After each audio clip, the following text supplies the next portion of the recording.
একটা পাতা পড়ার সুযোগ নাই না? হ্যাঁ, এই সুফিয়া, এই যে সামনে একটু বালু আছে, বালুটা উড়াই ফেলো। বাড়িটার এমনি ঝকঝকা তকতকা করে রাখছে, নিচের দিকে তাকাইলে নিজের চেহারাটা দেখা যায়।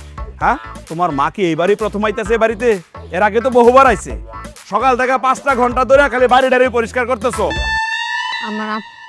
আমার নিয়ে খোঁড়া দিতেছ? আরে খোঁড়া দিতাছি না, তোমার মা আইবো বলে তো এক ব্যাগ ভর্তি বাজার করছি। নাও।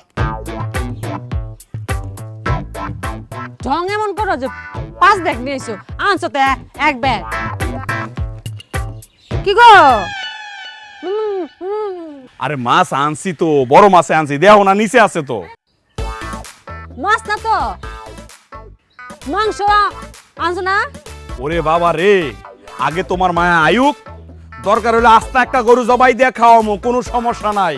আর এতই যদি মাংসের দরকার হয়, বাজারে যখন গেছিলাম একটা ফোন দেয়া যাইতো না?